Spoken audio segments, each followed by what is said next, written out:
السلام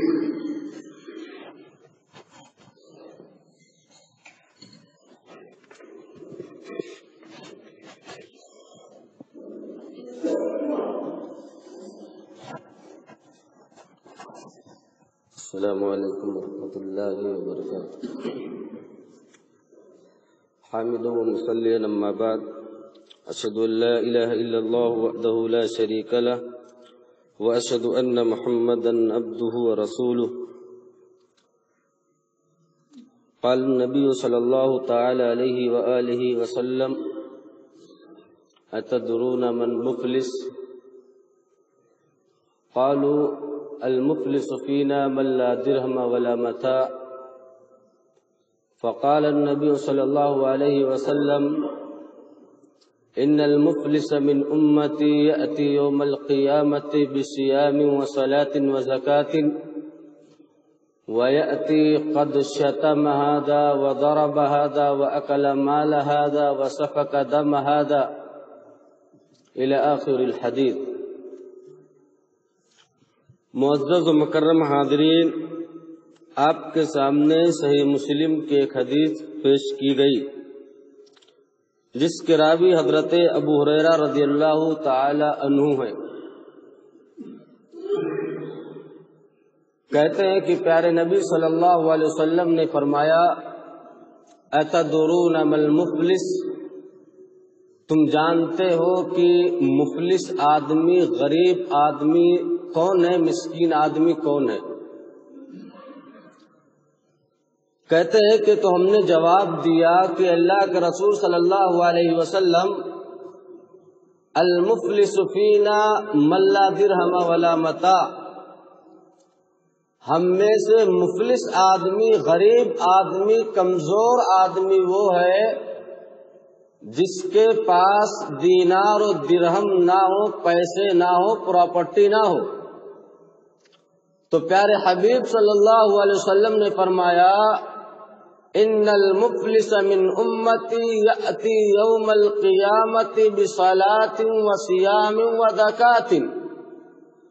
میری امت کا مفلس آدمی وہ ہے جو قیامت کے دن نمازوں کے ساتھ آئے، روزوں کے ساتھ آئے، زکوٰۃ کے ساتھ آئے، یعنی اس نے نمازوں کی پابندی میں کبھی کوئی کوتاہی نہیں کی، روزے رکھنے میں کبھی کوتاہی نہیں کی، زکوٰۃ کو ادا کرنے میں کبھی کوئی کوتاہی اس نے نہیں کی، لیکن معاملہ اس کا یہ ہے کہ حاجی صاحب بھی ہے، نمازی صاحب بھی ہے، مسئلہ ان کا یہ ہے: وَيَأْتِي قَدْ شَتَمَ هَذَا وَأَكَلَ مَالَ هَذَا وَسَفَكَ دَمَ هَذَا وَضَرَبَ هَذَا۔ ان کا معاملہ یہ ہے کہ وہ قیامت کے دن اس حال میں آتے ہیں کہ انہوں نے کسی کو گالی دی ہے، کسی کو مارا ہے، کسی کے خون کو بہایا ہے، کسی کے مال پر ناجائز قبضہ کیا ہے، کسی کی زمین پر ناجائز انہوں نے قبضہ کر لیا ہے، اور اسی طریقے سے تمام گناہ انہوں نے انجام دے دیے ہیں۔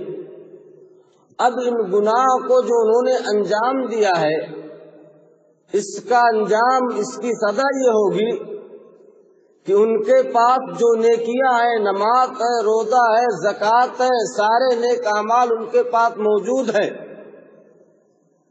اب اللہ تبارک و تعالیٰ کیا کرے گا؟ ان کی نیکیوں کو لے لے گا، اور جن پر انہوں نے جتنا ظلم کیا ہوگا اتنے ظلم کے اعتبار سے اللہ تبارک و تعالیٰ ان کی نیکیوں کو اس کے اوپر اس کو دے دے گا۔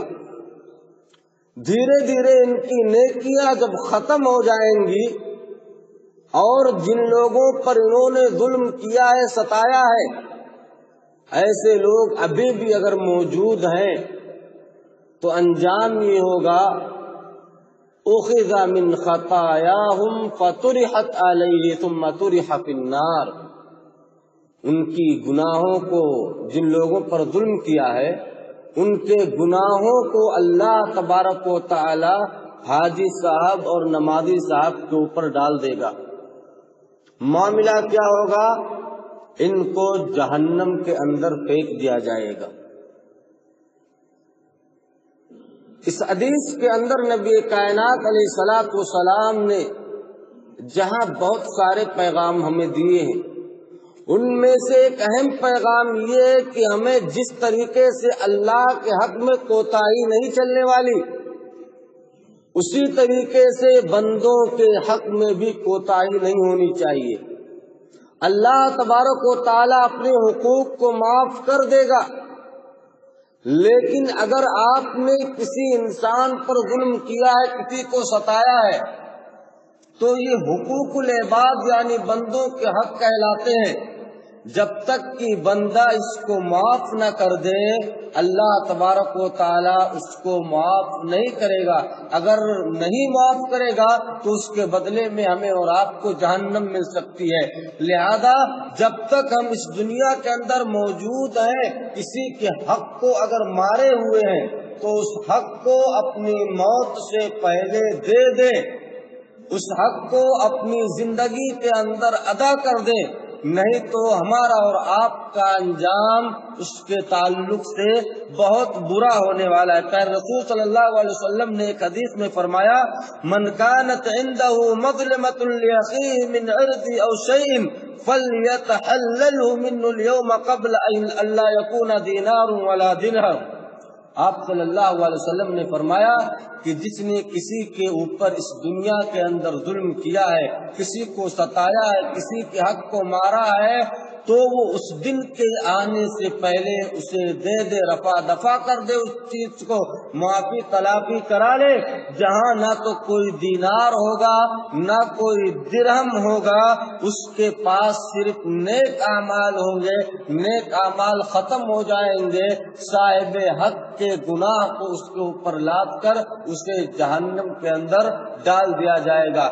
لہذا ہماری اور آپ کی ذمہ داری بنتی ہے کہ ہم اور آپ جب تک اس دنیا کے اندر حیات اللہ نے زندگی دی ہے تو کسی کے حق کو مارنے سے بچتے رہے، ہر ممکن کوشش کریں، اور اگر غلطی سے بھی کسی کے حق کی پامالی آپ سے اور ہم سے ہو جاتی ہے تو اس دنیا کے اندر بھی ہی اسے معاف کرا لے یا اس کے حق کو ادا کر دے، تاکہ آخرت کے اندر ہمیں اور آپ کو رسوائی اور ندامت اور شرمندگی نہ اٹھانا پڑے۔